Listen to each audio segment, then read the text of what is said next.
نحمده ونصلي على رسوله الكريم أما بعد قال الله سبحانه وتعالى أعوذ بالله من الشيطان الرجيم بسم الله الرحمن الرحيم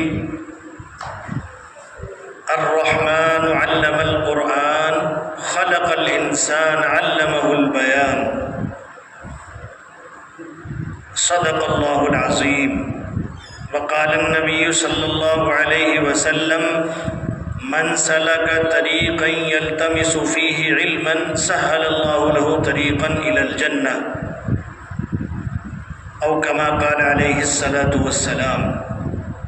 میرے محترم دوستو، بزرگوں، اللہ تبارک و تعالی نے دنیا کے اندر سب سے پہلی وحی جو نازل فرمائی وہ پہلی وحی ہے اقرأ بسم ربک الذی خلق، یعنی انسانوں کو سب سے پہلے نبی کے ذریعے سے جو پیغام پہنچا ہے، بلکہ نبی صلی اللہ علیہ وسلم پر جو سب سے پہلی وحی نازل ہوئی ہے وہ ہے کہ آپ پڑھیے اس رب کے نام سے جس نے تمام مخلوقات کو پیدا کیا۔ یعنی اللہ تعالیٰ نے سب سے پہلے پڑھنے کا حکم دیا ہے۔ اس لیے پیارے دوستوں، میں آپ کو پڑھنے والوں کے تعلق سے ایک بات عرض کرنا چاہتا ہوں، اور وہ بات یہ ہے کہ حضرت مولانا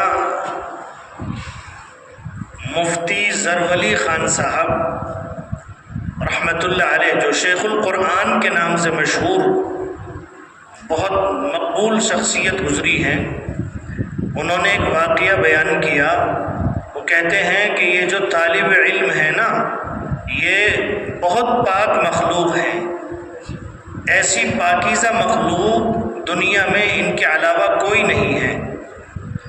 طالب علموں کے بارے میں فرماتے تھے کہ یہ ان کا تعلق جو ہے نبوت والے علم سے زیادہ ہوتا ہے، یہ براہ راست علم نبوی حاصل کرنے والے ہوتے ہیں، اور نبوی علوم حاصل کرنے کی وجہ سے اللہ تبارک و تعالی کا براہ راست ان سے تعلق ہوتا ہے، اس لیے پاک مخلوق ہے۔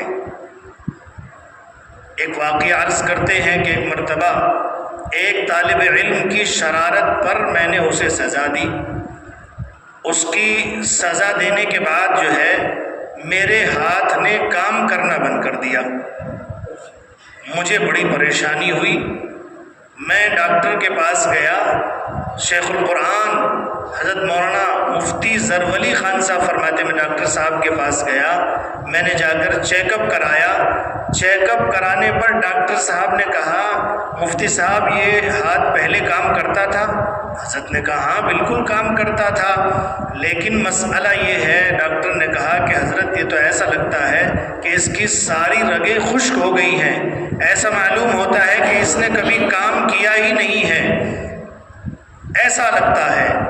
مفتی ظرفعلی خان صاحب وہاں سے ڈاکٹر کے پاس سے اٹھے اور فوراً سیدھے مدرسہ پہنچے، اور مدرسہ جانے کے بعد حضرت نے جو ہے اس طالب علم کو بلایا، اور بلانے کے بعد اس سے کہا کہ بیٹا ادھر آؤ۔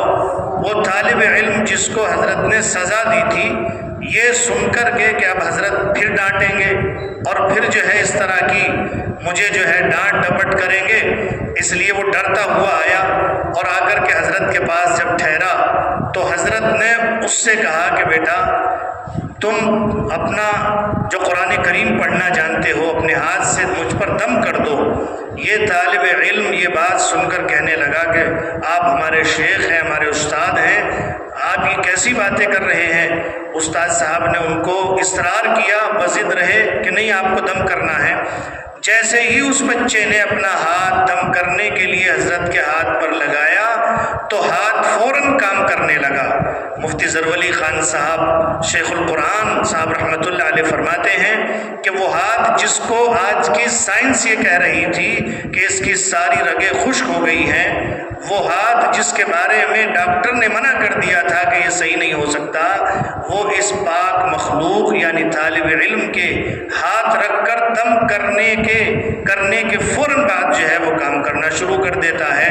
اس لیے مفتی ظرفعلی خان صاحب فرماتے ہیں کہ یہ بہت پاک مخلوق ہیں طلبہ جو ہیں۔ اس لیے دنیا کے اندر جتنے لوگ مدرسے میں پڑھنے والوں سے نفرت کرتے ہیں، ان سب کو میں یہ پیغام دینا چاہتا ہوں کہ دنیا کے اندر اللہ تبارک و تعالیٰ کا ذکر سب سے پہلے اٹھ کر کے ایک جماعت کے ساتھ مدرسوں میں ہو رہا ہے۔ صبح 4 بجے 3:30 بجے بچے اجتماعی طور پر اٹھ جاتے ہیں، جن کا جو ہے روزانہ صرف اللہ کا قرآن پڑھنا مشغلہ ہوتا ہے، ان کا کام ہی یہ ہوتا ہے۔ آپ یقین جانیے ان سے صرف محبت کی نظر سے ان کو دیکھنا بھی ثواب ہے، جس طرح قرآن کو دیکھنا ثواب ہے، اسے قرآن کے دیکھنے والوں کا بھی ثواب ہے۔ آپ ان کی خدمت کیجئے، ان سے دعائیں لیجئے اور ان کو اپنے لیے دنیا میں رحمت کا ذریعہ اور سبب سمجھیے۔ اور مدرسے کے مدرسین اور ملازمین اور ذمہ داران سے بھی ایک درخواست یہ ہے کہ مدرسے کے بچوں پر زیادہ سختی نہ کیجیے۔ کوئی سزا اگر دینی ہو تو اس میں صبر سے اور احتیاط سے کام لیجیے۔ اللہ تعالی ہم سب کو ان باتوں پر عمل کی توفیق عطا فرمائے۔ آمین۔ وآخر دعوانا ان الحمد للہ رب العالمین۔